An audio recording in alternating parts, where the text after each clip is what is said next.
Comenzamos el tema hoy día, como les decía, es investigación de fraude. Y también, como les comentaba al inicio, esto es un poco difícil de estructurar. Lo que vamos a ver son elementos fundamentales del fraude. Muchos de los temas que vamos a ver son de la Asociación de Examinadores de Fraude, que es el estándar que yo sigo para estos temas. Hay mucho que analizar, hay mucho que ver, entonces vamos a tratar de sacar lo fundamental y por favor las preguntas siempre son bienvenidas porque eso nos permite focalizar o profundizar lo que necesitemos. ¿Ok? Entonces, la agenda de hoy día vamos a tener definición, la práctica internacional, que es lo que vamos a ver sobre fraude, metodología, que es el proceso de investigación. Ojo, proceso de investigación interno, eso no lo prefiero aclararlo desde el principio. Es si tenemos una denuncia, tenemos una sospecha, una bandera roja y queremos nosotros hacer la investigación o debemos hacer la investigación interna. Esto no es la investigación policial, no es la investigación de la fiscalía, es un auditor, el encargado de prevención de fraude, el oficial de cumplimiento, quien tenga la responsabilidad del interior. También vamos a ver quién debería ser, ¿cierto? Pero lo que vamos a hacer es hacer una investigación interna paso a paso y teniendo todos los resguardos posibles para que realmente sirva y no afecte finalmente, ¿ok? Entonces vamos a ver ese proceso de investigación, vamos a ver los reportes, el formato de reportes, cómo deberíamos emitir reportes, cómo deberíamos recolectar evidencia y vamos a ver algunos temas específicos de entrevistas, documentación, etc. Ya, ese es el objetivo del día de hoy. Okay, entonces, la introducción, ¿cierto? ¿Qué es lo que entendemos por fraude? Y esto es lo que define la ACFE, ¿cierto? El fraude es el acto que busca obtener un beneficio por medios irregulares o fuera de la ley, caracterizados por el engaño. ¿Ya? Entonces, lo primero que vamos a definir es que los fraudes tiene que tener el componente del engaño, punto de partida, ¿cierto? Nosotros nos concentramos normalmente en el fraude ocupacional. Como somos los auditores, como somos los oficiales de cumplimiento, nosotros lo que buscamos son los fraudes que se llaman ocupacionales porque usan la ocupación o el empleo de una persona, ¿cierto?, para su enriquecimiento personal, a través del mal uso deliberado o mala aplicación de los recursos de la compañía. ¿Ya? Entonces lo que estamos viendo es que una persona en un puesto de trabajo actúa irregularmente para beneficiarse en contra de los intereses de la empresa. Eso no quiere decir que no pueda participar un tercero, pero ese tercero está coludido con la persona que está dentro de la compañía. ¿Ya? Los 4 componentes mínimos que uno debería buscar en un fraude, o sea, se tienen que dar los 4 para que estemos en presencia de un fraude, es, como ya dije, el engaño, después de determinar un beneficio, alguien se está beneficiando de esa acción irregular, hay un perjuicio normalmente para la compañía, pero también puede beneficiarse a la compañía, por ejemplo, un soborno a un funcionario público, lo realiza una persona en su puesto de trabajo, ¿cierto? Y el que se está beneficiando es la empresa. ¿Quién se perjudica? La sociedad, el tercero que no obtuvo el proyecto, etc. ¿cierto? Y finalmente se realiza con intención, no con el desconocimiento de que era un acto irregular. ¿Ya? Entonces, esas 4 componentes nos van a servir después para estructurar nuestro reporte. Cuando hablamos de fraude ocupacional, nosotros después nos concentramos o lo llamamos esquemas de fraude. Los esquemas de fraude están definidos por la Asociación de Examinadores de Fraude y se dividen en 3 grandes grupos, que son todos los fraudes relacionados con la corrupción, la manipulación de reportes, ya sea financiero o no financiero, y la apropiación indebida. Y ahí en la apropiación indebida es donde está la mayor cantidad de esquemas potenciales o patrones de conducta o fraudes propiamente tal. ¿eh? Entonces, los esquemas de fraude nos ayudan mucho porque como la Asociación de Examinadores de Fraude, a través de sus encargados de los examinadores de fraude que están certificados por esta asociación, reportan de forma innominada, de forma permanente a la ACFE. Y ellos con esto hacen investigación, análisis, generan patrones de conducta. Y estos patrones nos sirven después para poder tener técnicas de prevención, técnicas de detección y también técnicas para poder investigar cada uno de estos de forma más efectiva, ¿ya? Entonces es importante que conozcamos y podamos conocer y comprender cada uno de los esquemas. Claramente, en este webinar no vamos a entrar en ese detalle, no vamos a alcanzar a llegar a ese nivel de detalle en esta hora, pero si alguien quiere profundizar algo más, puede ir a la Asociación de Examinadores de Fraude o puede buscar ahí algún complemento, y si necesita algún más detalle más, me puede escribir y ahí vemos qué podemos hacer. ¿Ok?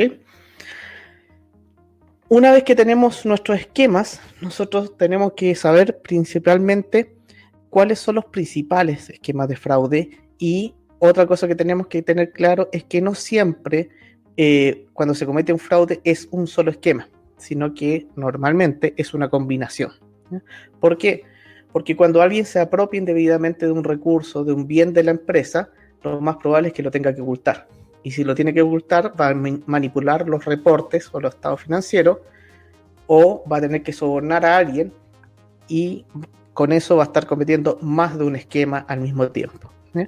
Ahí están, en el gráfico se ve que apropiación indebida es el volumen más alto, después corrupción, y el menos común es reportes fraudulentos. Sin embargo, si uno va por los montos, los más relevantes o los que generan mayor daño son los reportes fraudulentos, corrupción está en el medio, y la apropiación indebida generalmente son montos menores. Y esto es la causa de lo que hablamos la semana pasada sobre matrices de riesgo y apetito al riesgo, y sobre los mapas de riesgo, de por qué tienen que ser simétricos. A mí me interesan mucho los fraudes que son significativos, ¿cierto? Un fraude grande, de gran magnitud. Pero lo normal es que estos tipos de fraudes sean muy poco probables, son menos frecuentes, ¿ok? Mientras que los de apropiación indebida son por montos bajos, pero son tantos o tan seguidos que también me debería preocupar. Entonces, si yo sesgo por alguna de las dos variables, por impacto o por probabilidad, estoy dejando un grupo de elementos fuera del análisis, y eso no nos ayuda.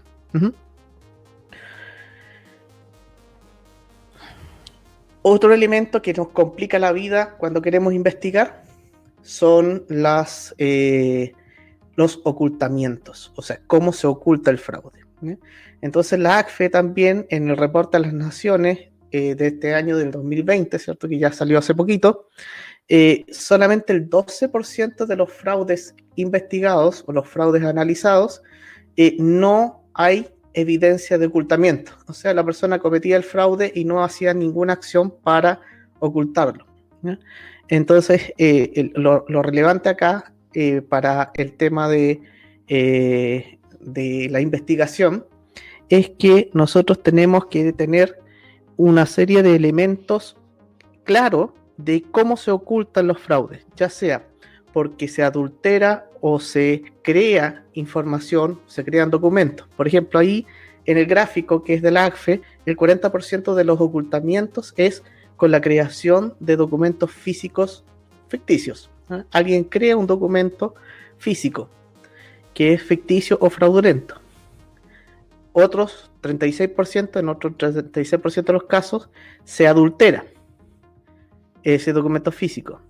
El 27% se adulteran registros electrónicos, digitales, ¿ya? El 26% son creaciones de transacciones o registros fraudulentos. No suma 100 esto, porque lo normal es que para ocultar un fraude ocupo más de una de estas técnicas para ocultarlo. Creo un documento, lo registro de forma falsa, adultero cosas, entonces por eso suma mucho más que 100. Lo que es relevante ahí también es ese 12% donde no hay intentos de ocultar el fraude, ¿ok?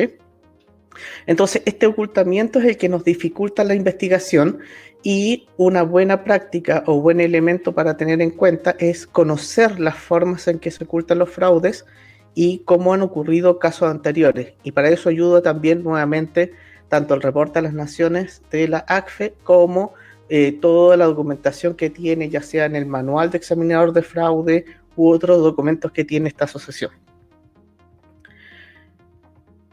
Cuando nosotros nos vamos a la investigación ahora, ya teniendo claro cuáles son los fraudes, como que en muy general, pero teniendo claro cómo funciona esto, nosotros deberíamos tener un proceso sistemático que al menos debiera contener lo siguiente, ¿ya? Lo primero y fundamental es cuándo iniciar una investigación de fraude. Cuando recibo un antecedente, cuando tengo una denuncia, cuándo debo iniciar una investigación y cuándo no. Después de que yo salto esa primera parte de decidir iniciar la investigación, lo que sigue es la preparación. Me debo preparar para poder hacer una buena investigación. Tercer punto, hipótesis. Tengo que plantearme la hipótesis del fraude. Vamos a ver cada uno de estos puntos, ¿ok? Una vez que tengo la hipótesis del fraude, me pongo a planificar. ¿Qué es lo que voy a hacer? ¿Qué estrategia voy a seguir? Obtengo evidencia, analizo la evidencia y entrevisto. Hay cosas que se pueden hacer en paralelo. Obtengo las conclusiones y los hallazgos y genero reporte. ¿Ya? Vamos a ir viendo uno a uno estos. Ya. Lo primero es, ¿cuándo iniciar una investigación? Lo más probable es que yo inicie una investigación porque detecté algo, ya sea que estoy haciendo una auditoría interna, un gerente de área, un dueño de proceso detectó algo o me llegó una denuncia. Si se fijan de nuevo en el reporte de las naciones de la ACFE, más del 40% de las investigaciones de fraude inician con una denuncia. El 16-15%, por auditorías internas y un 12% por revisión de la administración. ¿Qué nos lleva a concluir esto? Fundamental, las líneas de denuncia efectivas. Siempre tratamos de evitar esto. No nos gusta, me pasa mucho con clientes que tratan de evitar una línea de denuncia, tratan de evitar el anonimato, pero es muy, muy relevante. Esta es la fuente principal de detección de fraudes, ¿okay? El anonimato es fundamental, una buena estructura de seguimiento y asegurar la retroalimentación, o sea que sea una línea de denuncia viva, que la gente realmente confíe y la siga utilizando. Segundo elemento fundamental, el buen uso de banderas rojas. Los red flags no es basta con decir detecté un red flag, necesitamos tener gestión centralizada de red flag. Yo necesito registrarlo, yo necesito conocerlo, necesito mezclarlo con otra información. Por ejemplo, muchas empresas utilizan matrices de pérdida. ¿Cuánto se perdió de inventario? ¿Cuánto se perdió en las ventas? ¿Cuál fue el descuento otorgado? ¿Cuántas notas de crédito? ¿Cuántas devoluciones? Todo ese registro está en los sistemas comerciales, las pérdidas de producto en la producción. Toda esa información de matrices de pérdida son fundamentales cruzarlas con las banderas rojas. Los reclamos de clientes, los reclamos de proveedores, todo esto, si los vamos integrando y los vamos mezclando, van a ser banderas rojas efectivas que nos van a permitir llegar a tener un buen entendimiento de lo que está sucediendo y nos va a permitir determinar si debemos iniciar una investigación o no. Además, los KRI, los indicadores de riesgo, ¿cierto? Indicadores de riesgo de fraude, saber cuándo se está materializando un fraude. La difusión y capacitación permanente de los ejecutivos también es fundamental para fortalecer las revisiones de la administración, que la administración son los que están en el día a día. Ellos deberían ser capaces de saber qué es un fraude, cómo se materializa, cuáles son los indicios. ¿Okay? Entonces, tenemos que fortalecer todos estos puntos de detección y hay muchos más, pero me estoy concentrando en los 3 primeros. ¿Okay? Cuando yo decido investigar porque tengo la convicción de que está ocurriendo algo, yo debería plantearme 2 perspectivas, siempre 2 perspectivas para investigar un fraude. La perspectiva 1 es intentar probar que ha ocurrido un fraude. Y la segunda, parece simple, intentar probar que no ha ocurrido un fraude. ¿Ya? Por ejemplo, si yo quiero demostrar que ha ocurrido un fraude, yo lo que hago es apuntar al revés. El examinador de fraude debe tratar de demostrar que no ocurrió. O sea, es una forma o una estrategia que se utiliza normalmente para poder apuntar de mejor forma, para no autoconvencerme, para no sesgar mi análisis. Si yo quiero demostrar que ha ocurrido un fraude y busco y me concentro en eso, lo más probable es que me sesgue y no me dé cuenta de lo que está realmente sucediendo. Y lo mismo, si es que yo debo descartar un fraude, porque esa es la percepción inicial o la definición inicial, lo que voy a hacer es tratar de demostrar el fraude.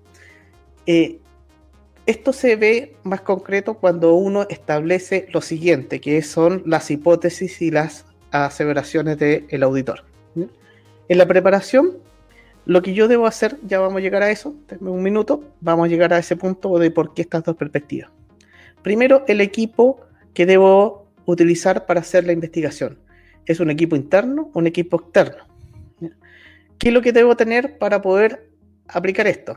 Primero tengo que tener claridad de la certeza del fraude, o sea, ¿qué tan cierto es el fraude? ¿Tengo evidencia concreta? ¿Tengo una factura falsa? ¿Tengo un documento que a todas luces me está diciendo de que hay un fraude que ocurrió?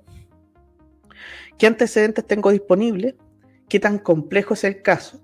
Y lo otro que tengo que preocuparme es si es que tengo que tener pérdida, o sea, el fraude no ha terminado, sigue ocurriendo y puede ocurrir nuevamente en cualquier momento, ¿sí? Entonces, los tiempos de respuesta me van a permitir también determinar qué equipo debo tener. Si voy, por ejemplo, un gran tema, ¿qué pasa si yo digo, no tengo gente capacitada internamente? Que es el siguiente punto, siempre, y necesito contratar servicio externo. ¿Qué es lo que voy a hacer? Voy a, primero, salir a buscar a un proveedor en el mercado. Segundo, voy a contactarlo.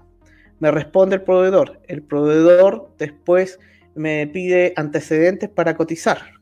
Yo le envío los antecedentes para que cotice. Toma tiempo para generar la propuesta. Me envía la propuesta. Yo la apruebo y recién se comienza la investigación.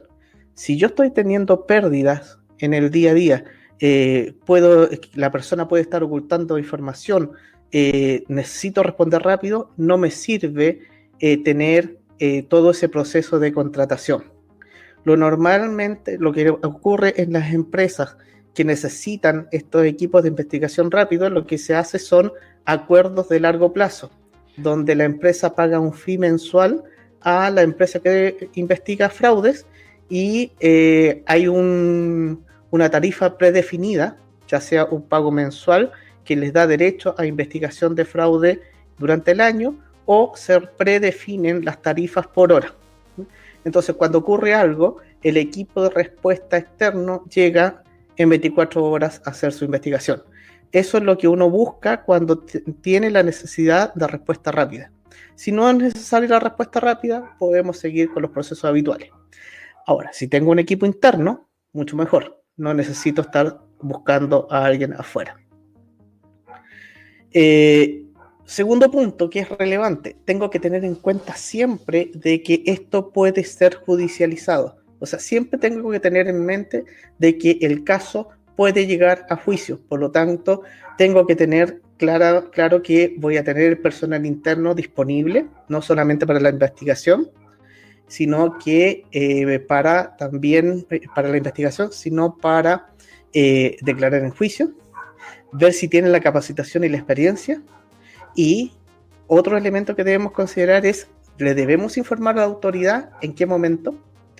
Entonces, todos estos elementos son necesarios para ver si lo hacemos interno o externamente. Omar me preguntaba qué es más conveniente. Depende mucho de las circunstancias, depende mucho del tamaño de la empresa. Muchas veces tener un equipo de investigación interna que no va a tener tanto trabajo es costoso, ¿sí? Entonces muchas veces conviene más tener estos acuerdos marco o acuerdos mensuales de equipos especialistas donde este equipo especialista llega a investigar. Ahora, si es una empresa grande y hay una gran carga de trabajo sobre los investigadores de fraude, en esos casos conviene tener un equipo interno.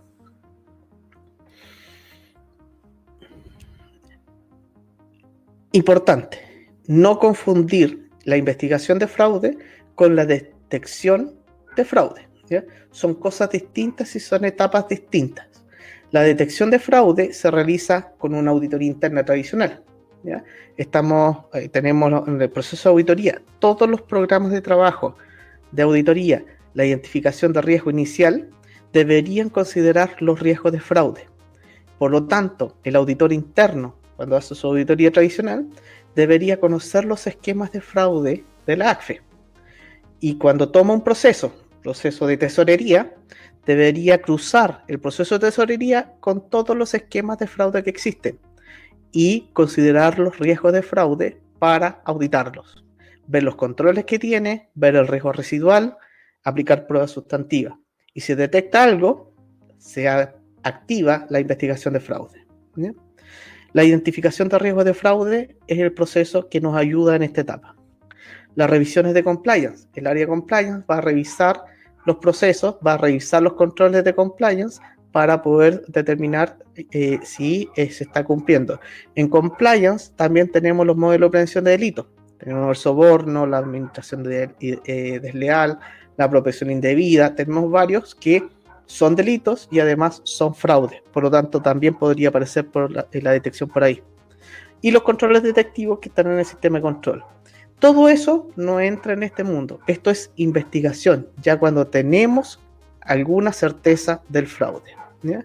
Hay una bandera roja observada o un requerimiento de la administración o dirección. Un gerente nos dice, ¿sabe que aquí hay algo raro? Un director nos dice que investiguemos, o el mismo dueño de la empresa en contra de la administración. Pero tenemos sospechas claras de lo que está ocurriendo. Max me pregunta... el auditor externo lo que hace es, como su objetivo es evaluar los estados financieros. Los fraudes que debe considerar el auditor de estados financieros están relacionados con los esquemas de reporte financiero. Entonces, los riesgos que debería considerar el auditor de estados financieros o el auditor externo son ese tipo de esquemas. Y para eso deberían estar capacitados, deberían considerarlo y hay estándares. Por ejemplo, SAS 99, el estándar de auditoría interna número 99, define las banderas rojas para los auditores externos para determinar si una compañía está en proceso o hay sospechas fundadas de que está en un proceso de manipulación de su estado financiero.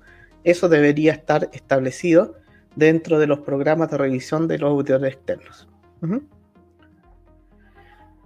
Ok, entonces, nos vamos a la preparación, ¿ya? Entonces, ¿a quién vamos a involucrar? Primero, siempre tenemos que tener en cuenta de que el equipo va a tener que ser multidisciplinario. O sea, aquí no me sirven solamente auditores, no me sirven solamente abogados, no me sirven solamente ingenieros, sino que necesitamos tener en cuenta que el equipo tiene que considerar distintas profesiones. Por ejemplo, en Mindfield nosotros para los equipos de investigación o los equipos de respuesta para las investigaciones de fraude contamos con un ex policía, el jefe nacional de la BRIDEC, de la Policía de Investigaciones, es el líder de investigación de nuestro equipo. Participa un auditor, mínimo un auditor, alguien que tenga conocimientos contables si es que es necesario, alguien que tenga conocimiento del proceso. Necesitamos abogados para que nos vaya guiando legalmente. Necesitamos a alguien que maneje muy bien los sistemas, porque hoy día está todo tecnologizado. Entonces tenemos un equipo informático forense. Entonces siempre armamos equipos de acuerdo a la necesidad específica del caso y que siempre se puedan apoyar entre ellos. Muchas veces el investigador solo, el policía, tiene problemas para entender los procesos de negocio. Para eso está el auditor. El auditor tiene problemas en la técnica de investigación y en la protección de evidencia. Para eso está el investigador profesional. Y cuando necesitamos rescatar evidencia de forma segura y de acuerdo con el cumplimiento normativo, tenemos a los informáticos forenses. ¿Ok? Entonces, siempre equipo multidisciplinario, con experiencia, con conocimientos específicos, fundamental, sin conflicto de interés. Muchas veces en las empresas, para hacer la investigación se la piden a la misma área o a un área que tiene alguna relación con los involucrados. Eso es crítico, o sea, no podemos poner a alguien que pueda tener conflicto de interés, aunque sea aparente, dentro del equipo de investigación. Yo no puedo tener en el equipo de investigación a alguien de la misma área o un área cercana a quien cometió el fraude, porque no sabemos qué tan extendido está, ni quiénes son los potenciales conspiradores con el que comete el fraude. ¿Okay? Y siempre consulta legal permanente, ya sea interna o externa. ¿Sí? Un elemento adicional que hay que considerar: ¿la persona tendrá algún impedimento para declarar en juicio? Recuerden que nuestra premisa inicial es que esto se va a judicializar. En algún momento va a llegar a juicio. ¿La persona puede declarar en juicio? ¿Está dispuesta a declarar en juicio? Si no está dispuesta, no puede participar en el equipo, ¿sí? Porque siempre vamos a llegar a juicio. ¿Ok? Estrategia de investigación. Hay que definir el propósito de la investigación. ¿Para qué estamos investigando? Estamos investigando para cuantificar el daño, estamos investigando para determinar cuáles son los controles que fallaron, para determinar cuáles son los planes de acción que debemos hacer para evitar futuras pérdidas, para saber si todavía el fraude sigue ocurriendo, para obtener evidencia, para procesar en juicio, para fomentar una cultura antifraude, simplemente para detectarlo y decirle al mundo: mire, lo detecté y lo despedimos. Ahora, no tan así, pero de alguna forma. Gina me pregunta: ¿los investigadores contratados deben firmar cláusulas de confidencialidad? Fundamental, básico. Si no firman cláusulas de confidencialidad, yo no le pasaría ningún documento, ¿ya? Y no solamente de confidencialidad, sino que además de que va a ser utilizada, que ellos tienen que declarar en juicio, que tienen que declarar que no tienen conflicto de interés, que no han estado expuestos a irregularidades relacionadas con la empresa. O sea, hay una serie de cláusulas que se firman en los contratos con los investigadores externos. O sea, los contratos son bien, bien estrictos. Felipe me pregunta: ¿todo el equipo debe... Héctor, si no sé si los demás me escuchan bien. Dice Héctor que no se escucha. Felipe, muchas veces, ojalá que me escuchen, Felipe me pregunta si todo el equipo debe declarar o solo el líder. Normalmente es el líder, pero un fiscal podría llamar a investigar a cualquiera de los que aparecen. Gracias, Fabiola. El equipo podría ser llamado. Tenemos que ponernos en cuenta o ponernos en la mente de que todo el equipo podría ir a declarar. Lo normal es que declare solamente el líder del equipo, pero podría en algún momento podría suceder de que llamen a alguien del equipo por algún tema específico. Por lo tanto, esa persona debería estar dispuesta.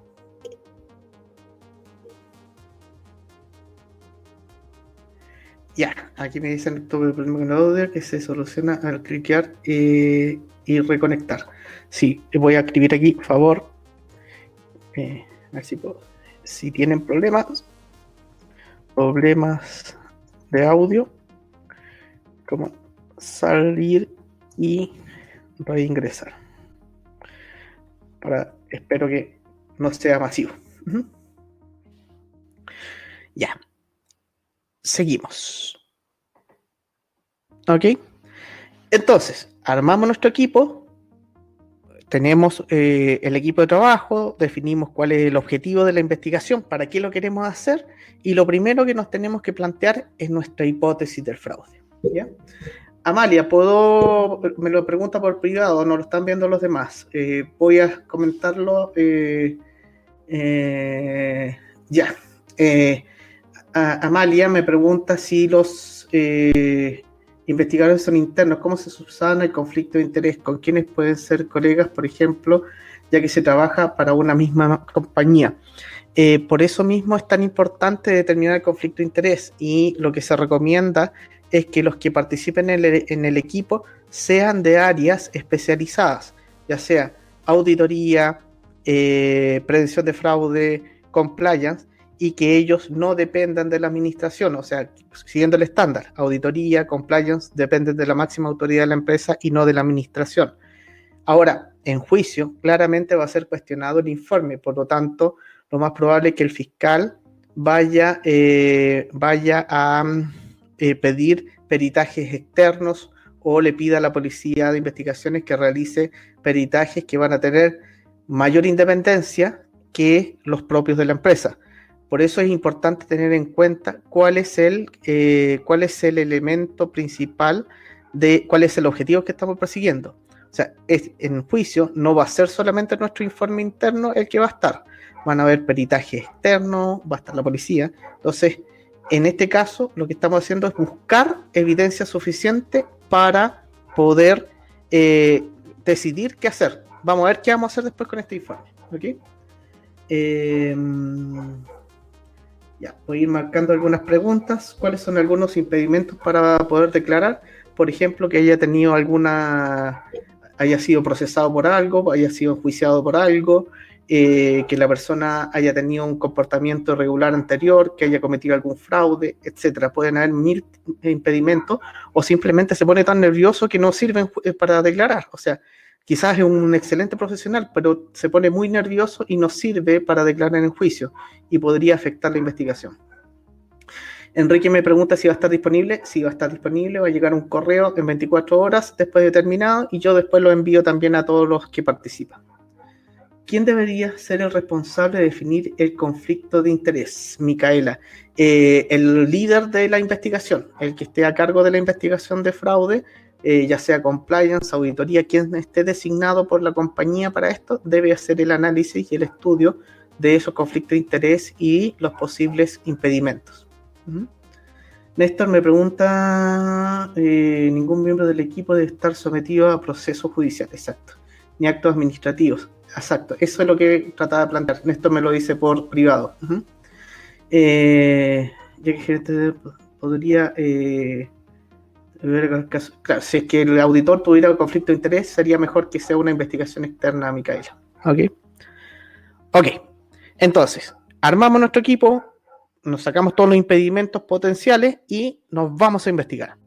Y el primer punto de partida para nuestra estrategia metodológica es la hipótesis del fraude. Yo no puedo partir y nunca debería partir una investigación sin la hipótesis. ¿Y cómo se desarrolla la hipótesis? Primero, convicción profesional. ¿Y qué significa la convicción profesional? Es un conjunto de circunstancias que lleva a un individuo, y aquí viene lo complejo, razonable, profesionalmente capacitado y prudente, difícil esta característica, pero lo intentamos, ¿cierto?, a creer que un fraude ha ocurrido, que está ocurriendo o que sucederá en un futuro cercano. O sea, yo me planteo la situación, ¿sabes qué? Todas estas circunstancias, toda esta información que estamos teniendo nos dice que ocurrió un fraude, o que está ocurriendo, o que va a ocurrir en el corto plazo. ¿Sí? Felipe me pregunta, siempre que ha existido un área de auditoría y otra de compliance, ahí podría tomar la investigación interna una u otra. Sí, lo normal es que eso esté definido, ya sea en estatutos, en el código de ética, exista una instancia donde se ha definido previamente quién es el líder de investigación. ¿Ya? Si la empresa no está definido, hay que definirlo, porque lo peor que uno puede hacer es tomar la decisión en el momento de los hechos. Ahí siempre se empieza a complicar la cosa. Si yo estoy contra el tiempo, con la situación encima, es el peor momento para elegir el equipo de investigación. Debería estar definido y debería estar acordado por todos y validado por el directorio, comité de auditoría o quien sea. ¿Ok? Ya, entonces, tomamos nuestra convicción y sabemos o tenemos una certeza razonable, no 100%, certeza razonable. Felipe pregunta, ¿en el comité de auditoría? Si hay comité de auditoría, sí. Si es o no, el directorio. En alguna parte tiene que quedar una política de investigación de fraude donde se establezca un estatuto para los fraudes. ¿Ya? Tal cual como hay una política de antifraude, deberíamos definir quién es el encargado de investigación al interior de la compañía. ¿ok? Incluso la empresa podría tomar la decisión de que toda la investigación sea externa. Y es una definición. Ya, tenemos la convicción, nos vamos a la teoría del fraude. Muchas veces no contamos con toda la información o evidencia, ¿cierto? Por lo tanto, debemos tomar supuestos, ¿ya? Los supuestos son fundamentales para la investigación de fraude, porque al principio vamos a sospechar de muchas cosas, vamos a tener muchas dudas, y es fundamental que nosotros nos formemos ciertos supuestos sobre los cuales vamos a desarrollar la investigación. Con estos supuestos y más la certeza inicial, confeccionamos la hipótesis. Y la hipótesis es el punto de partida después de analizar la información disponible, sea poca, sea mucha, ¿cierto? Pero ahí nos vamos a plantear la hipótesis. Y la hipótesis siempre tiene que ser el peor escenario. Por ejemplo, tengo una denuncia de un proveedor que perdió una licitación en la empresa. Me llegó y dice, no, nosotros perdemos porque conversamos con algunas personas, y el comprador me insinuó de que si no pagaba no me la iba a adjudicar. Y efectivamente no me la adjudiqué. Perfecto, nos da los datos y todo el tema. ¿Cuál sería nuestra hipótesis? Recolectamos antecedentes, verificamos que este proveedor realmente participó en la licitación, verificamos que realmente se lo adjudicó otro, verificamos una serie de antecedentes y es factible la denuncia. Tomamos supuesto, vamos a suponer que se pagó un soborno y en base a eso planteamos nuestra hipótesis. Hubo soborno del proveedor que se adjudicó al comprador. U otra hipótesis es, hay conflicto de interés entre el proveedor y el comprador. Entonces, nuestra hipótesis siempre va a ser el peor escenario posible para poder investigar. Olenka me pregunta, ¿qué fraude investiga auditoría y cuál compliance? A veces se superponen y es que encuentra el primer... No, esto, Olenka, tiene que estar definido. Aquí no es moneda al aire, no es que el primero que llegó. Esto tiene que estar definido. Si en la empresa no está definido, es el primer paso. Hay que tomar una decisión. ¿Quién es la mejor persona para investigar? Y de nuevo, no lo hagan en caliente, no lo hagan cuando ocurre el fraude, porque es el peor momento para tomar decisiones. Defínanlo previo. Por último, si no se ponen de acuerdo, tercericen. Tomen la decisión de tercerizar, pero no lo hagan caso a caso. Es muy complejo. ¿Sí? Además, si no tienen las mismas personas investigando fraude, se pierde conocimiento, se pierde experiencia, se pierde la curva de aprendizaje, siempre resguardando el conflicto de interés.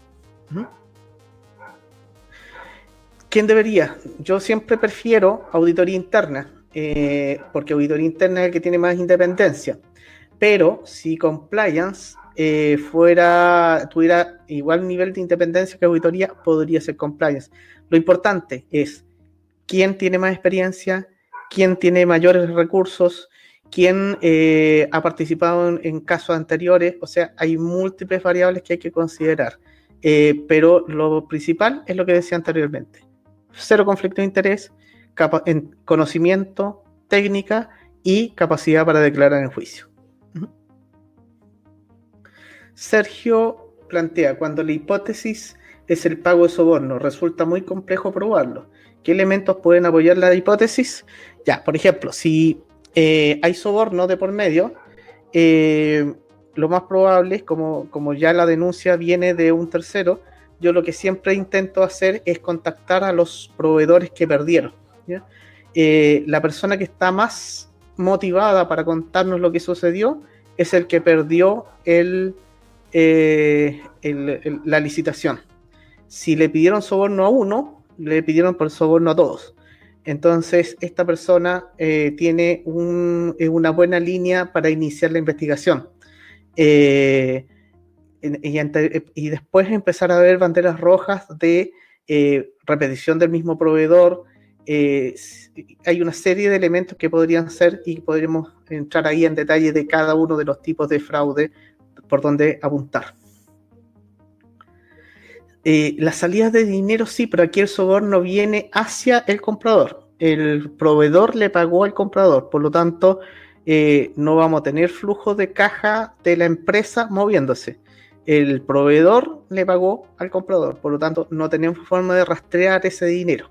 Lo que podríamos ver es el estilo de vida del comprador, ¿cierto? Si tiene estilo de vida de ricos y famosos, tendríamos más sospechas y ahí empezamos a indagar todas las, buscaría todas las licitaciones donde participó el comprador y donde para ver si es que esto ocurrió anteriormente. Sí, generalmente aquí siempre uno se confunde un poco, Felipe, si de repente a mí me cuesta también, estoy en el lado del cliente, estoy en el lado del comprador, pero se entiende. Ok. Probar la hipótesis.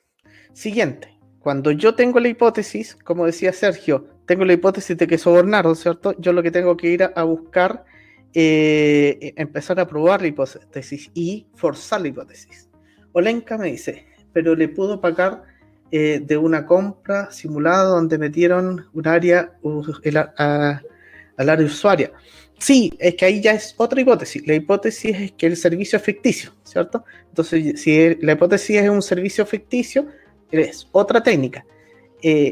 Cada caso, recuerden, son más de 54 esquemas de fraude. A veces son 54, pero a veces uno lo puede subdividir algunos por la legislación local.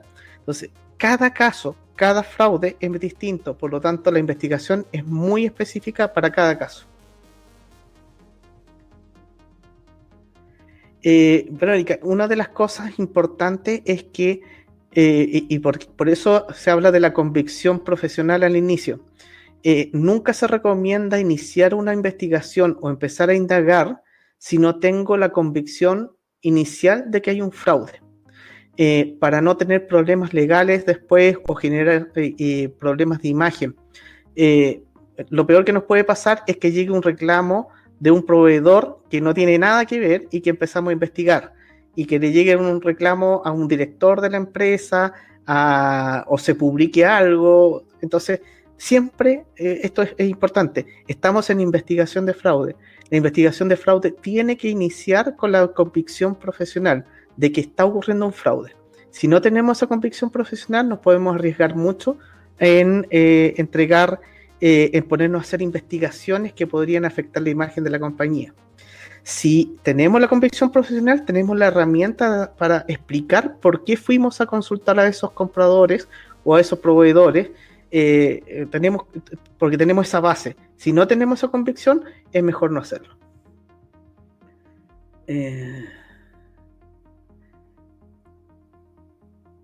Ya, Néstor por interno me dice que generalmente no responden generalmente no responden los proveedores porque no quieren perder los juicios, ¿cierto?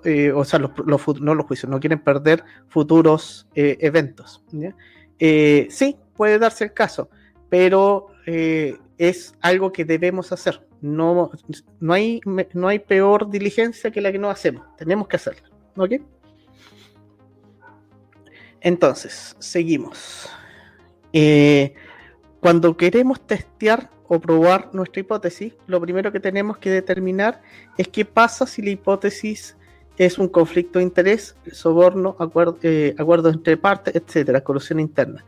Siempre nosotros debemos plantearnos, para ir probando la hipótesis, en poner los escenarios. ¿Qué pasa si es un soborno? ¿Qué pasa si es un acuerdo entre partes? ¿Qué pasa si es esto? Entonces me tengo que estructurar y decir, ¿qué es lo que debería ver en el proceso? ¿Qué debería ver en los documentos? ¿Qué debería ver en la contabilidad?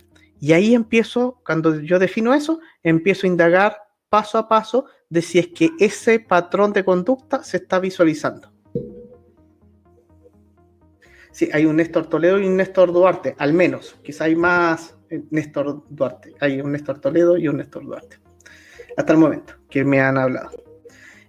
Una vez que tienes la convicción, ¿cómo puedes investigar a un proveedor? Una de las cosas que yo siempre recomiendo es que dentro de las cláusulas de contrato con proveedores que son frecuentes o proveedores que se mantienen en el tiempo, es lo que le llamamos el derecho a auditoría. Dentro de las cláusulas, yo debería dejar en los contratos que la empresa tiene el derecho de auditar los procesos en que participe el proveedor. No siempre se acepta, pero es una buena práctica tenerlo en cuenta o dejarlo en el código de conducta para proveedores y contratistas, de que ellos pueden ser investigados en cualquier momento o auditados para tranquilidad de ellos y para tranquilidad de la compañía. Ok. Primero, como les decía, nos planteamos el qué pasa si, y lo que vamos a ir a buscar son patrones de conducta, ya sean registros, documentos, lo que sea. La prueba de hipótesis requiere que se vaya actualizando y vamos periódicamente actualizando la hipótesis.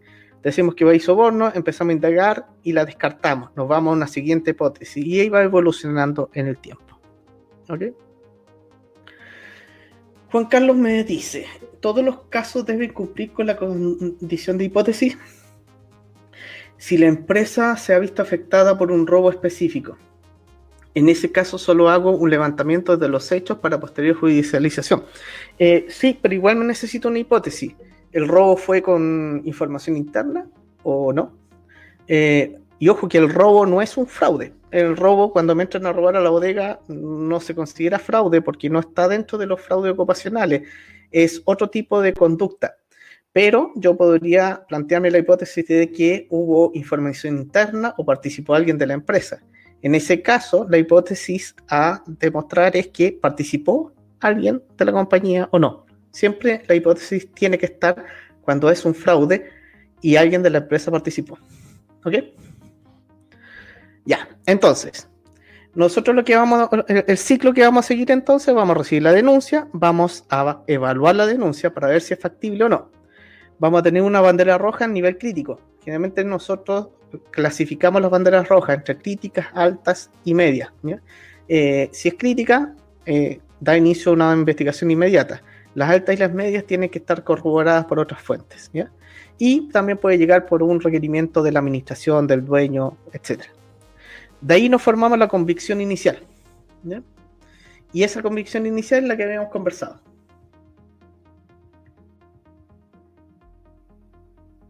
No están normados. Olenka, los esquemas de fraude son de la Asociación de Examinadores de Fraude. Algunos de ellos son delitos, otros no son delitos. Depende de la legislación donde uno esté, donde uno separe. Los fraudes están catalogados y están investigados internacionalmente, y esos son los que se han detectado, y no hay más que esos 52 ocupacionales. Varían en su ocultamiento, etcétera. Pero no necesariamente son delitos, son fraudes, pero no necesariamente delitos. ¿Ok? Eso está ahí lo podemos ver en la ACFE. Seguimos con la convicción inicial, ¿cierto? Y hacemos análisis financiero, análisis de conflicto de interés, hacemos due diligence, etcétera, para poder cerciorarnos de que la convicción inicial está correcta. Hacemos análisis de costos, de precios, de presupuesto, de salario, etcétera. Evaluamos control interno, ¿están los controles funcionando? ¿Hay indicadores de control que están fallando? Evidencia de incumplimientos normativos, hay multas, sanciones, cómo han estado las auditorías previas, hay otras banderas rojas relacionadas, etcétera. Me empiezo a analizar quién puede estar involucrado, existe rotación de personal, han renunciado personas, se han despedido personas, hubo cambio de proceso, hubo cambio de sistema. Entonces, esta convicción inicial empiezo a buscar y a buscar información para, después de todo ese análisis preliminar, ¿mantengo la convicción o no mantengo la convicción? Si la mantengo, la convicción, sigo adelante. Si sigo adelante, lo que hago es desarrollar la teoría del fraude o la hipótesis, ¿cierto? Teoría o hipótesis, la teoría es por lo supuesto. Y empiezo a construir todo el caso. Y digo, ¿quién está involucrado? ¿Qué puede haber sucedido? ¿La denuncia es verdadera? ¿Cómo se puede haber ocultado el fraude? ¿Cuándo ocurrió? ¿Cómo se desarrolló el fraude? Todas estas respuestas son las que tengo que ir teniendo. ¿Dónde puede estar la evidencia necesaria? ¿Qué documento? ¿Qué tipo de evidencia? ¿Cuáles son los testigos potenciales? Y empiezo a estructurar todo. ¿Qué evidencia es necesaria para probar la intención o el dolo? porque esto es también no solamente qué ocurrió, cómo ocurrió, cuánto se perdió, sino que también necesito evidencia para saber que se hizo con intención y no es una falla, un error, etcétera.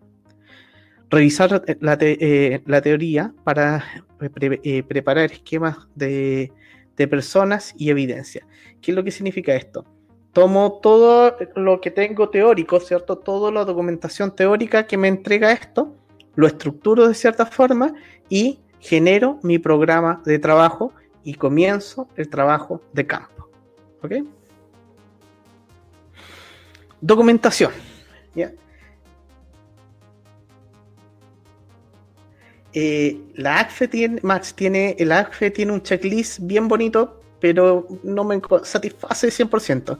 Al final del webinar tenemos un checklist de 43 pasos, ¿ya? Lo vamos a tener al final. Era la sorpresa al final, me echó a perder la sorpresa Max. No es ninguna sorpresa, es algo bien conocido, ¿ya? Obtener documentación y evidencias, ya ese es el trabajo que tenemos que hacer. Paulina me manda un documento, me mandó una pregunta larga. Paulina, lo podemos ver al final porque si no me voy a demorar mucho en leerlo. Lo voy a dejar marcadito aquí para que la pueda ir a buscar más ratito para poder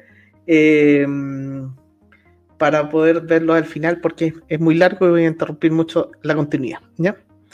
Entonces, documentación y evidencia. Apoyan o destruyen un caso. ¿Ya? ¿Qué es lo que quiero decir con esta lámina?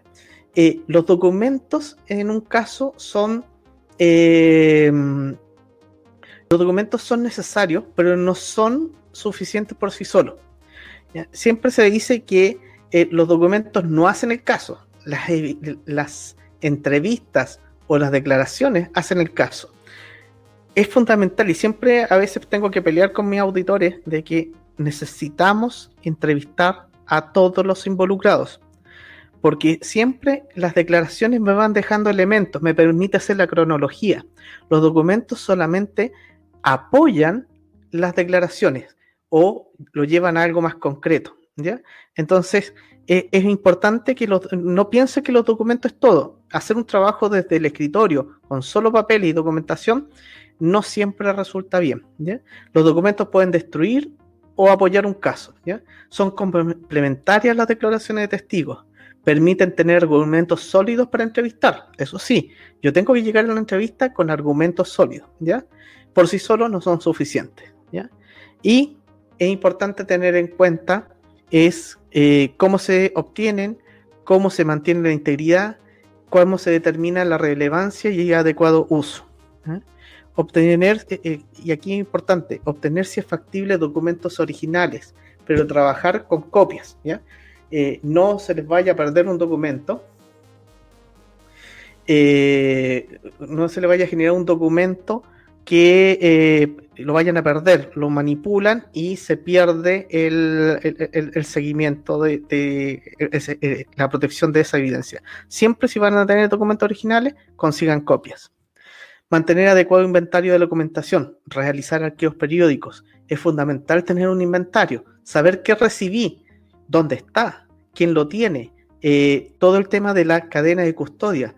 Lo recibí, se firma un documento. Lo traspasé, lo firma y lo documenta, ¿cierto? Y tengo que estar haciendo archivos periódicos para saber que no se me ha perdido ningún documento. Obtener documentos de fuentes públicas es fundamental, ¿cierto? Y para los datos privados, primero hay que obtener permiso legal.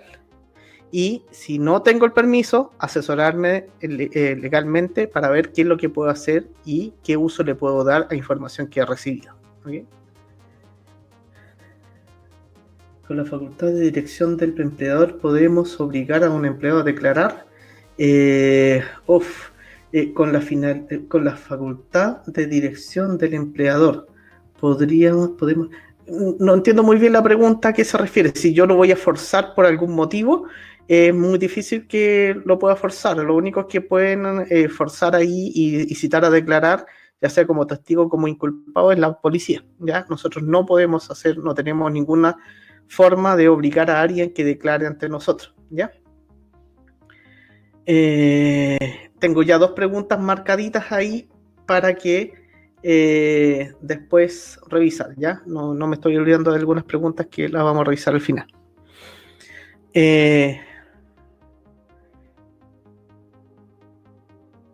Ya, Nicole me pregunta sobre entrevistas. Ya vamos a ver la entrevista, ya viene la parte de entrevista, Nicole. Nos falta poquito para llegar ahí, así que ahí se va a responder la pregunta. Ya, también vamos a responder lo de Juan Carlos Olivares con el tema de las entrevistas. Vamos a llegar, todavía estamos en documentos. ¿Ya? Ahí pongo un comentario arriba en los documentos. O sea, el tiempo es crítico. Mientras más tiempo transcurra desde el hecho, menos probable es obtener evidencia significativa. Las 48 horas posterior al evento son críticas. Los perpetradores de fraude van a tratar de ocultar evidencia. Entonces es fundamental reaccionar rápido y responder a los fraudes lo antes que se pueda, ¿ya? Los documentos del caso son fundamentales: certificado, saber qué propiedades tiene, las direcciones, registros públicos en general, registro de deudas, redes sociales, correo electrónico, due diligence, información bancaria propia, etcétera. Redes sociales y correos electrónicos siempre con autorización judicial, ¿ok? Las redes sociales, si están abiertas, lo que está abierto se puede utilizar, pero si queremos entrar en algo más profundo, siempre con autorización judicial para no tener riesgos, ¿ok? Crítico, obtenerlo legalmente. Derechos de auditoría a terceros, lo que hablábamos delante, tener cláusulas de derecho de auditoría a los proveedores. Y uso de herramientas públicas. Hay un montón de herramientas que entregan mucha información y es válido utilizarlo. Sergio Soto me pregunta: ¿en qué momento notifico al denunciado que está siendo investigado para que presente sus descargos? Entre ellos puede ser documentación. Es fundamental que la investigación se realice bajo reserva absoluta, ¿ya? Y solamente cuando yo concluyo de que tengo al acusado es la última entrevista que realizo. La vamos a ver un poquito más adelante. En ese momento, durante la entrevista, yo podría dar a conocer ese hecho, pero mientras antes no se debería dar información a nadie, ¿ya? Incluso se debe mantener confidencialidad al dueño del proceso donde ocurrió el fraude. Esto es una investigación y tiene que mantener la máxima confidencialidad, porque puede ser que estemos investigando a alguien que es inocente, y lo vamos a descubrir con la investigación. Vamos a darnos cuenta de que la persona era inocente, y si transparentamos la información va a generar un conflicto tremendo. Hasta que no tengamos la convicción total, no se comunica nada. Los empleadores tenemos un derecho de dirección, pero eso no permite decirles que se debe declarar. No hay los derechos del trabajador están por sobre esos derechos de dirección, ¿eh? Hay que tener mucho cuidado con los derechos de los trabajadores, los acuerdos sindicales. Hay una serie de elementos. Entonces yo no puedo forzar a alguien a declarar salvo que venga por orden judicial, y en una investigación judicial ahí la persona sí debería ir a declarar. ¿Okay? En el trabajo de campo lo que estamos haciendo entonces,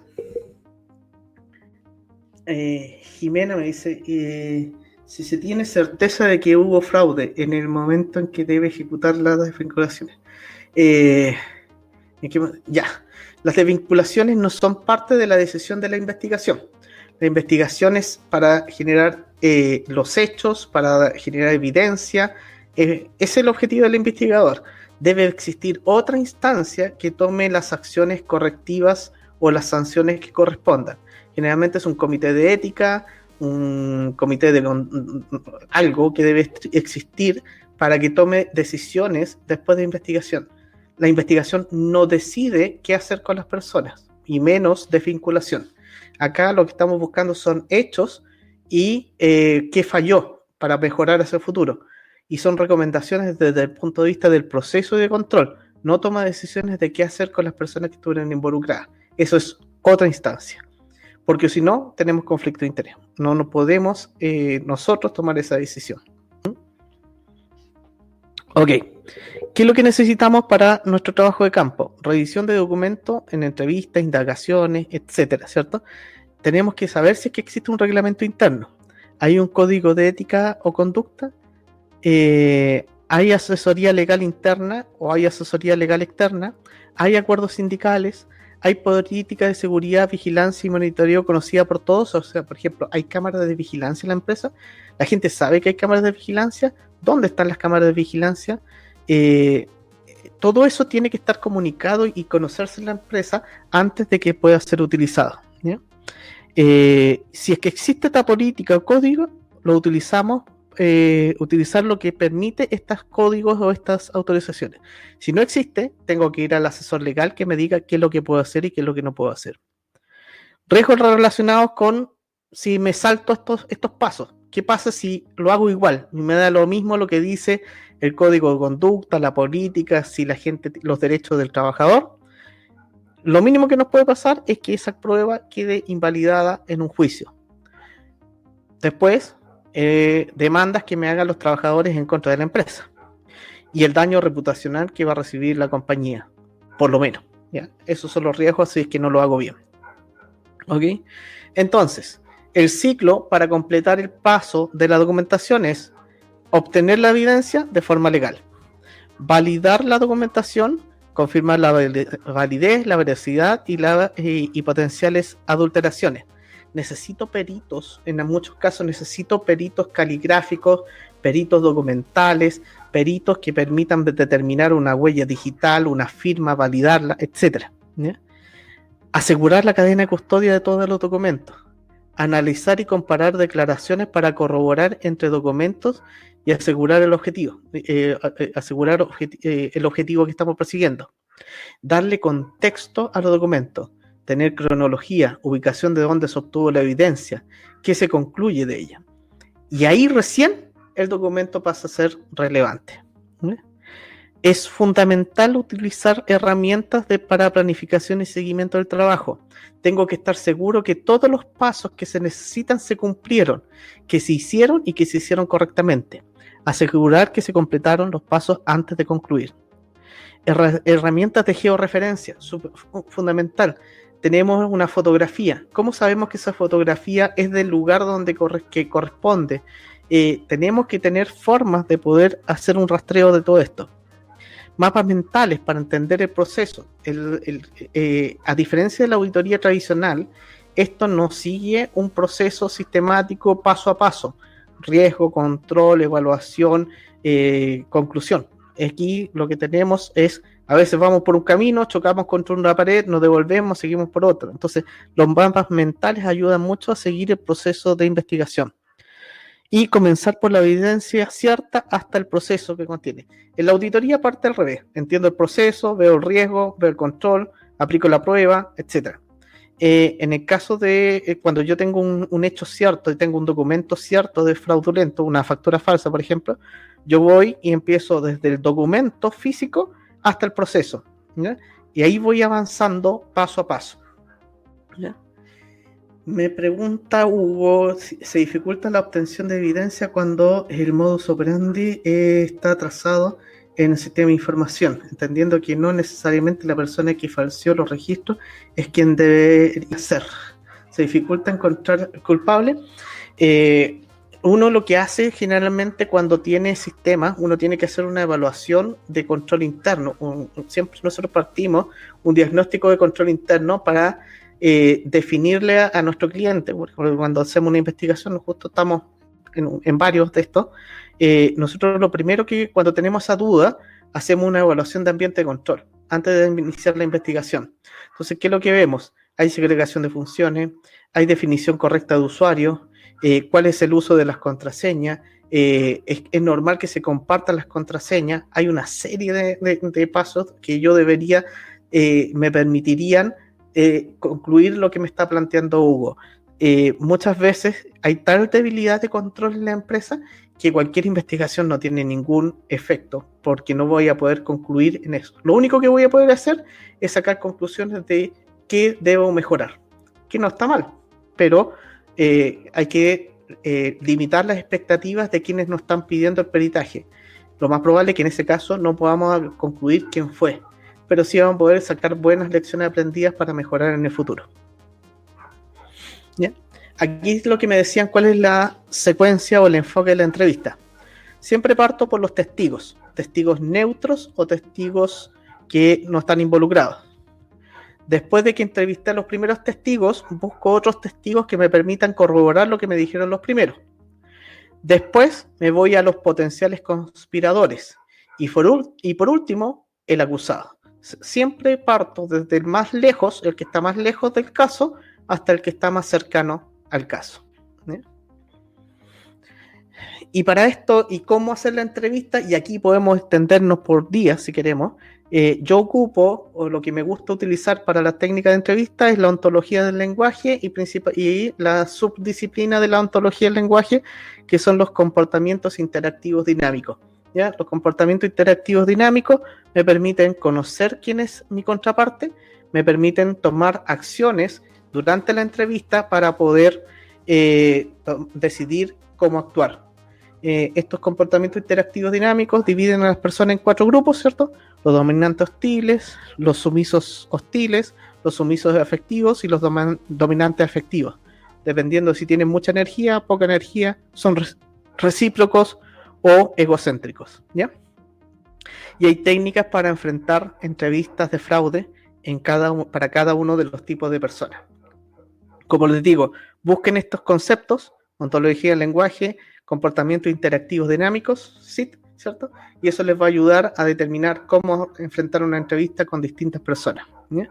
Hay que tratar de evitar la resistencia, asegurar la colaboración, buscar los hechos, no confesiones, aunque existe etapas donde sí buscamos la confesión, ¿cierto?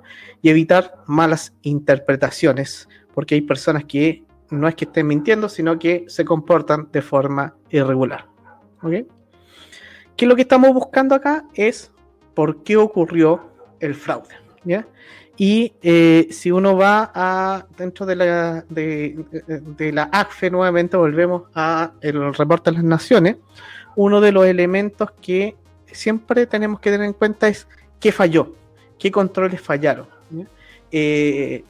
Les voy a enviar el link del reporte de las naciones para que lo puedan ver, y aquí están todos los controles que han fallado en los casos investigados. Son más de 2.000 casos que están en el reporte de las naciones del 2020 y ahí se muestran cuáles son los controles que fallaron. Principalmente lo que más falla no son controles ausentes, sino que controles que no están operando como fueron definidos, ¿ya? También hay que estar mirando qué banderas rojas existieron y que nadie se dio cuenta, ¿ya? La gente vivía más allá de sus medios, ocultaba información, no se tomaba vacaciones, hay una serie de elementos. El 85% de las banderas rojas existían en los casos de fraude, en el 85% de los casos. Y a pesar de que estaba la bandera roja, nadie hizo nada a tiempo, ¿ok? Los rasgos de quien miente, son muchos, pero depende mucho de la persona, por eso podríamos tener un webinar completo de técnicas de entrevista y podríamos invitar a Mauricio Briones, que nos ayuda siempre ahí con las técnicas de investigación. Y de nuevo, no es un tipo de conducta para todos, depende mucho de cómo es la persona. Por lo tanto, tomar un solo criterio para saber si la persona está mintiendo no sirve. Tenemos que, por ejemplo, hay gente que se pone nerviosa, hay gente que se enoja, pero no porque esté mintiendo, sino porque es su personalidad de esa forma. Entonces, la técnica para determinar las mentiras no es una ciencia exacta, sino que depende mucho de la experiencia y de la investigación previa que hagamos. Nosotros tenemos que saber quién es, cómo es y cómo se comporta. Por eso les recomendaba esto de acá, que vean los comportamientos interactivos dinámicos. Esta persona de acá, el dominante hostil, cuando lo presionemos, se va a volver hostil, nos va a atacar. Mientras que el sumiso hostil, cuando se ve atrapado o quiere ocultar, se va a quedar callado y va a mirar hacia abajo. El sumiso afectivo va a empezar a reírse y conversar con nosotros y nos va a tratar de distraer. El de acá va a decir que está ocupado y que va a estar haciendo otras cosas. Entonces, depende de la persona cómo va a reaccionar. Lo que uno hace normalmente es, aprendiendo cómo es la persona, ver comportamientos que no son consistentes con la persona específica. ¿Ok? Sorry, pero de verdad es mucho. No hay, y depende de cada persona. Las banderas rojas. Las banderas rojas se detectan en todas partes, se detectan en las auditorías, se detecta por la administración. Hay que hay que capacitar, por eso yo hablaba de la capacitación a los gerentes. Hay que decirle qué es una bandera roja a los gerentes porque se pueden detectar en cualquier parte. Principalmente los auditores están más capacitados para detectarla y eso es uno de los entregables que debería salir de cada auditoría. Si hay banderas rojas o no hay banderas rojas y clasificarlas muy bien. Les podría mandar un pequeño ahí, yo creo que tengo algo que les puedo enviar de una clasificación de banderas rojas junto con el correo, con el video de este webinar. Ok, reporte. El reporte. ¿Qué es lo que vamos a entregar o qué es lo que vamos a emitir nuestro informe? Y aquí hay también varias. Esto es como yo lo estructuro, ¿ok? Para los fraudes. Introducción. ¿Cuál fue el origen de la investigación? Yo siempre parto diciendo si la investigación fue realizada por una sospecha, por una bandera roja, por una denuncia, etc. Antecedentes generales, el objetivo de la investigación, el alcance, qué proceso, área, actividad, instalaciones, tipo de operación, etc. ¿Quién investigó? ¿Por qué periodo de tiempo? Y establecer las fechas relevantes. ¿Ya? Eso es nuestra introducción. Conclusiones. Después yo voy por las conclusiones. Hechos constitutivos de fraude si se detectó o indicar si que se descartan los hechos que constituyen fraude. O sea, la conclusión puede ser que hay fraude o no hay fraude, ¿cierto? Entonces, si es que se detectó fraude, yo debería describir en este resumen ejecutivo cómo ocurrió, quién estuvo involucrado, los montos involucrados, cómo se ocultó, por cuánto tiempo, los terceros involucrados y qué fallas de control lo permitieron. Si no se detectó fraude, lo que debería concluir es el análisis de los procesos denunciados o sospechosos, qué análisis se hizo, qué permitió descartar el fraude y si corresponde indicar errores en el proceso que se interpretaron como posible fraude. Pueden ser fallas o errores. En el cuerpo del informe yo debería tener descripción general de la actividad analizada, metodología de trabajo, detalle de la actividad realizada, información obtenida y sus fuentes, de dónde obtuvo la información, incluir en alcance lista completa de los documentos recibidos, perdón, eso no en alcance, en anexo, y cuáles fueron analizados. Señalar si existió información parcial o no disponible, indicando qué efecto tuvo sobre la investigación. Entrevistas realizadas, calidad del entrevistado, si fue entrevistado en calidad de testigo, de acusado, de conspirador, etc. Incluir en anexo detalle de las entrevistas. Análisis de documentación. ¿Qué se revisó? ¿Cómo se revisó? ¿Quién lo revisó? Conclusiones obtenidas del análisis de entrevista. Y en los hallazgos, la cronología es fundamental. Describir el engaño, cómo se engañó. Describir el perjuicio y quién es la víctima. Identificar al perpetrador y los conspiradores. ¿Cómo se beneficiaron estos conspiradores y este perpetrador? Evidencia de la intención.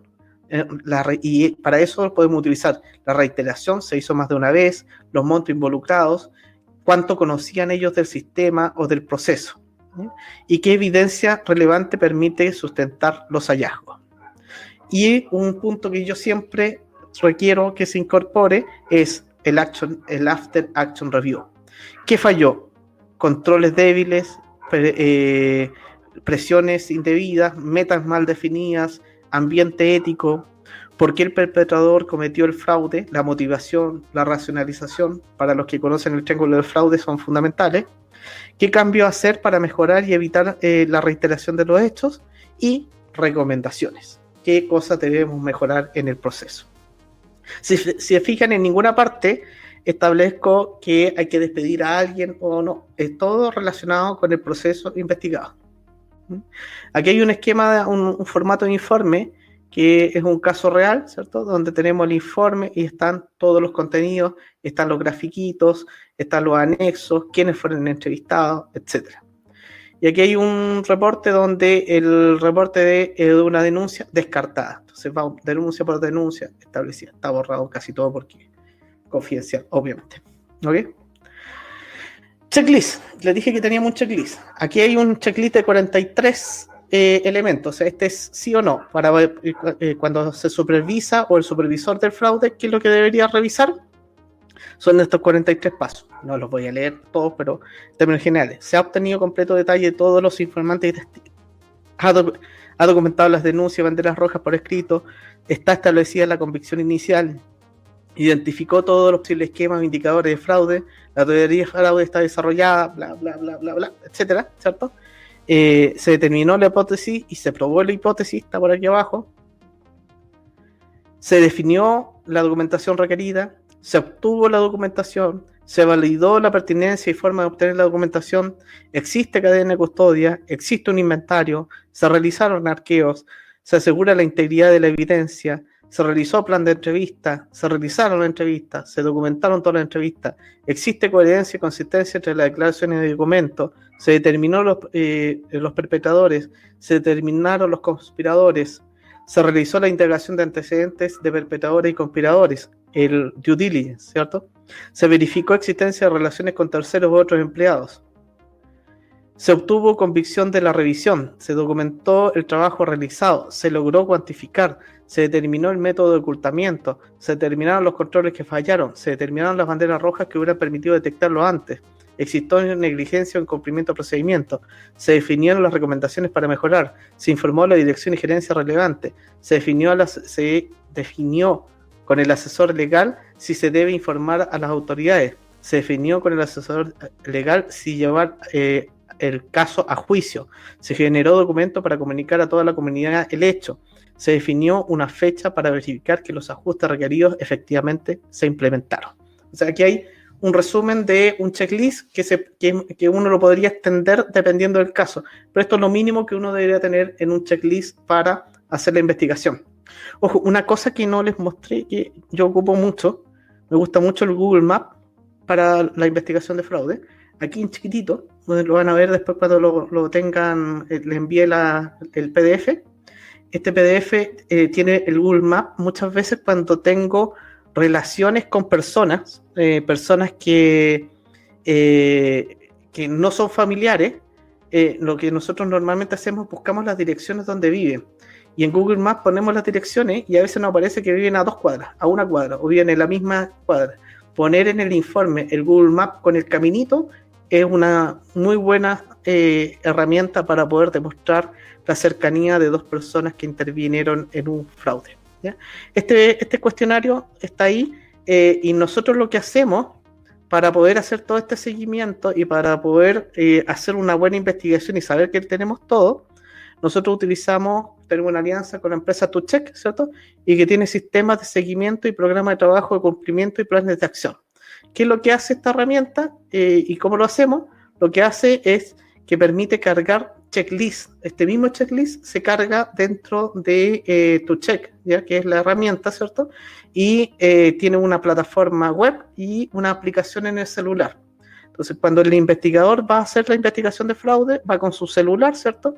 Y tiene que sacar una evidencia, saca la evidencia, saca una fotografía y va generando evidencia a través de el celular. Y este checklist lo que va haciendo se va actualizando a medida que el auditor va trabajando con su teléfono y chequeando cada uno de los puntos. Además, esto me permite ver la evolución de los cuestionarios y poder ir mirando el grado de avance en la investigación en línea. Puedo estar sacando reportes, ver quién se está demorando, poder resolver problemas de demora en cada uno de los puntos. Cada vez que tengo un problema, por ejemplo, no se puede cumplir con algo porque me falta información, yo puedo generar un ticket que se llama o un plan de acción para que alguien tome una acción específica. Le puedo mandar el correo a alguien que me tiene que entregar una información, le llega un correo, se puede subir a la plataforma. Toda la evidencia que se carga en esta herramienta queda cargado en línea y queda custodiada y yo puedo saber en qué momento se generó, quién la generó, dónde la generó, porque también tiene georreferencia. Como tiene el celular, yo puedo saber que una evidencia se obtuvo en Viña del Mar, pero estoy diciendo que es en Santiago. Todo eso queda encriptado en el celular, por lo tanto, me permite hacer el seguimiento de la investigación de forma permanente. Este es el tema. Tiene GPS, utiliza GPS para la evidencia, genera notificaciones en línea, alarmas, ¿cierto? Funciona offline. Por ejemplo, si tengo que ir a un lugar donde no hay red y necesito estar trabajando, trabaja offline y cuando se vuelve a conectar, carga todo al sistema central.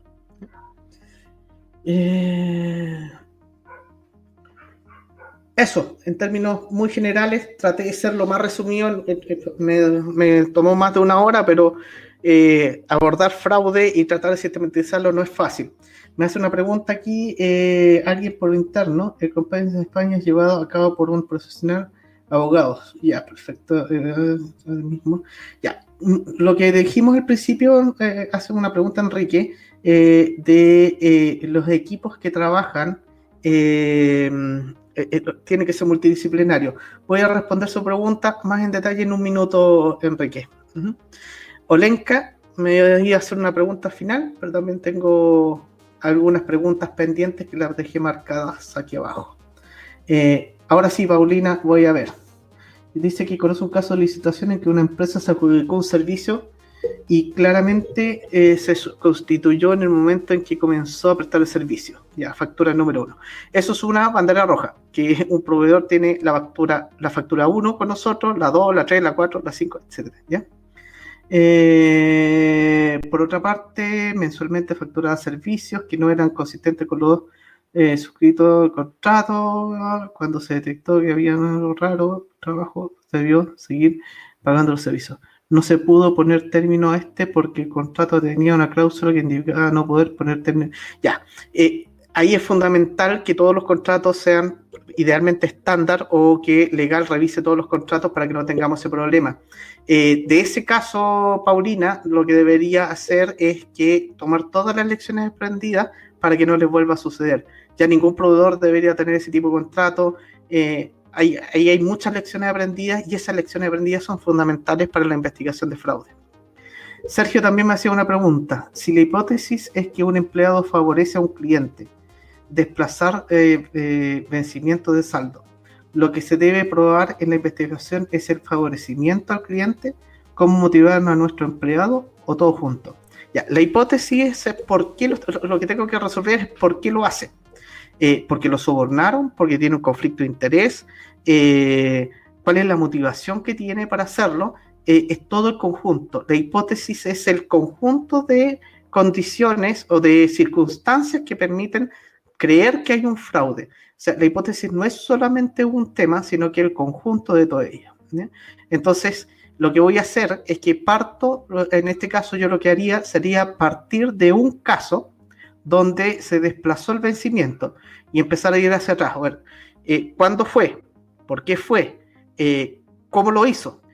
¿Por qué lo podía hacer? ¿Necesitaba autorización o no necesitaba autorización? Si necesitaba autorización, ¿engañó para obtenerla? Etcétera. Entonces, yo parto del hecho y voy desarrollando hacia atrás hasta que llego al proceso. Esa es la técnica de investigación. Parto de la hipótesis y voy retrocediendo. Si en algún momento de ese retroceso falló algo, o sea, me detengo porque no se cumplió lo que yo esperaba o me faltó información, vuelvo al principio y empiezo con una segunda hipótesis. ¿Ya? Voy evolucionando la hipótesis en base a los resultados que voy obteniendo.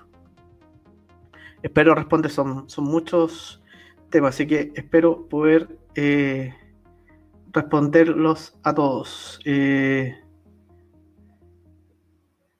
Ya. Me dice Hugo Aguilera, ¿debería formar parte un experto en ontología del lenguaje o es una técnica que deberíamos dominar? Yo prefiero que alguien domine la técnica porque generalmente los técnicos en ontología del lenguaje apuntan a otro nicho, o sea, nos podemos capacitar en eso. Lo importante es que tengamos a alguien que haya entrevistado y tenga una técnica desarrollada de investigación y de entrevista. ¿Ya? En nuestro caso tenemos, como les decía, a ex policías de investigaciones que lo hemos reformateado un poco, no le digan a nadie, pero hemos ayudado a reformatearlo para que piense un poco más en negocio, más en la empresa, y son excelentes en las técnicas de investigación, más que alguien que sea experto en ontología del lenguaje. Uno se puede capacitar en eso. ¿Mm? Alejandro, ¿cuál sería el plazo o tiempo prudente de desarrollar una investigación? Lo prudente es no ponerle plazo. Las investigaciones de fraude si estás cometiendo fraude en el momento, tienes que resolverlo de inmediato. Pero si es algo que tú no has podido demostrar, no hay plazo que valga. O sea, tienes que seguir avanzando. Tenía una auditora que era muy buena para fraude, se demoró 6 meses en investigar un fraude porque no había evidencia y perseveró hasta que encontró un fraude muy grande dentro de la empresa. Entonces, ponerle plazo es lo peor que puede hacer, Alejandro. Para la generación de hipótesis y para las entrevistas también es válido el triángulo de fraude. Absolutamente. El triángulo de fraude es lo que me guía para saber si yo hice una buena entrevista o un buen trabajo. Si yo no puedo responder a las 3 vértices del triángulo de fraude, significa que algo me pasa. El triángulo de fraude se ocupa normalmente para validar que lo que hice es correcto. No es lo único, pero es uno de los elementos que se utiliza para eso. Olenka me pregunta, ¿puede ocurrir que concluyamos la investigación y la empresa decide, en vez de denunciar a la empresa, pedirle su renuncia? Denunciar al empleado, debe ser, ¿cierto? Y luego esta persona se recoloca y no pasó nada. Aparte de la denuncia, ¿qué otra opción recomienda para dejar trazabilidad del daño que hizo el colaborador? O sea, internamente el After Action Review es fundamental. O sea, el documento donde yo reconozco las debilidades sin decir nombre y apellido, pero comunico a toda la empresa lo que ocurrió. O sea, transparentar es súper importante. ¿Bien? Si la empresa decide desvincular a la persona sin nada más que hacer, bueno, es la decisión que tomó la empresa. No es lo mejor, pero muchas veces pasa.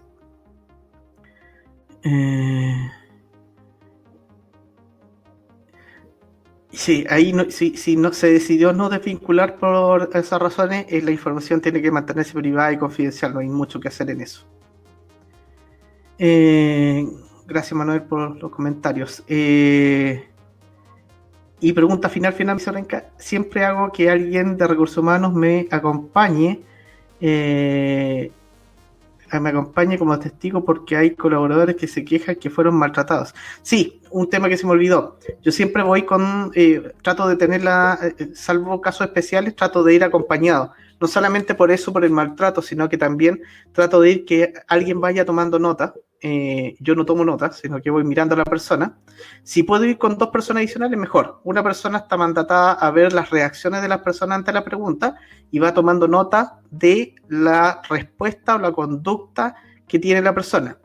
Y la otra va tomando nota de lo que dice. Entonces, una persona que se concentra en entrevistar, en mi caso, otra persona va tomando nota y otra persona va mirando a la persona y cuáles son sus reacciones y va tomando nota al mismo tiempo. Dice, ante la pregunta 1, reaccionó preocupado.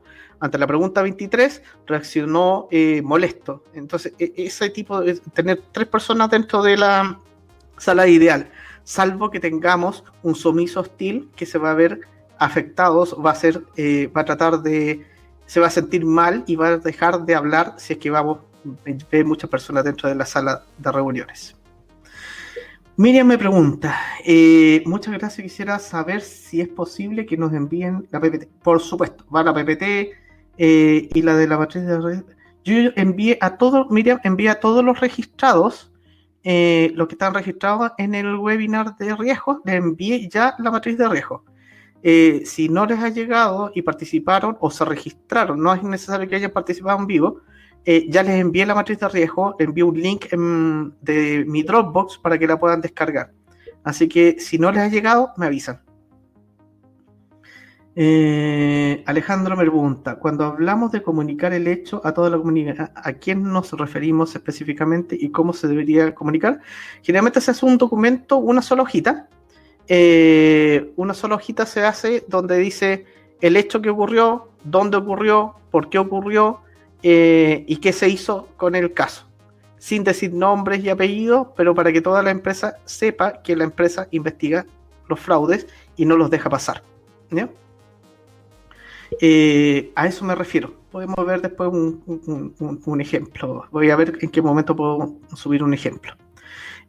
Solamente, Lorena, se puede grabar la entrevista solamente si la persona lo acepta y que queda en la grabación que lo acepte. O sea, les recomiendo que si la persona dice sí, puedes grabarme, encendemos la grabación y les vuelvo a preguntar, ¿estamos grabando? ¿Tú me das la autorización? Y que en la misma grabación la persona diga sí, lo autorizo. para que no tengamos problemas de seguridad de ningún tipo. Si la persona me dice que no, no grabe, ¿ok? Gracias, Paulo. Gracias, Elizabeth. Elvis me pregunta, ¿la entrevista sí o sí debe dejar plasmado en un escrito firmado por los involucrados? No necesariamente, Elvis. Es ideal, pero muchas veces la persona no te va a querer firmar, no va a querer firmar lo que declaró, sé que se está comprometiendo a algo, ¿cierto? Pero sí es ideal, pero no necesariamente se puede dar en todos los casos. Uh-huh. Creo que respondí todo. Si no, me reclaman. ¿Ok? Bueno, espero que haya sido de ayuda. Realmente es difícil estructurar todo esto. Bueno, ante una desvinculación por fraude de empresa, ¿qué tan defendible es ante la inspección del trabajo? No siempre es defendible. Verónica, lo que sí necesitamos es muy buena evidencia.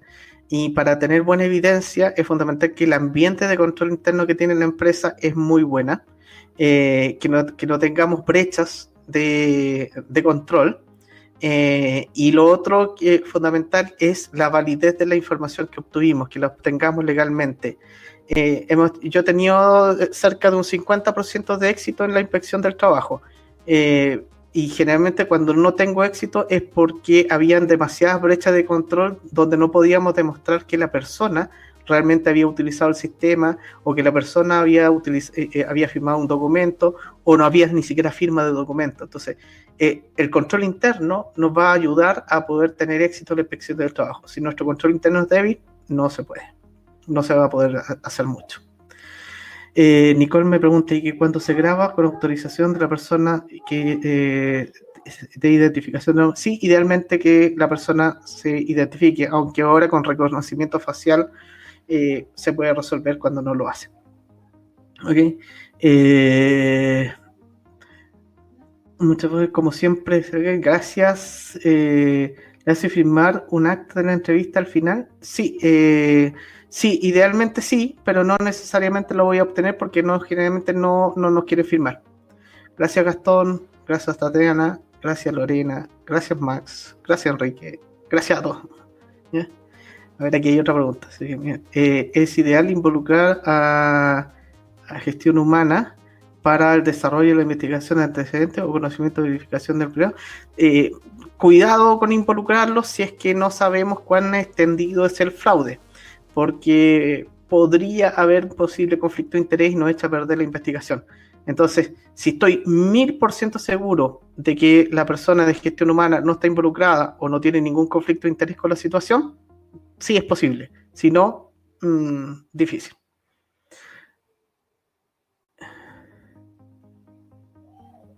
Enrique, lo planteé al principio, creo, no sé si lo aclaré.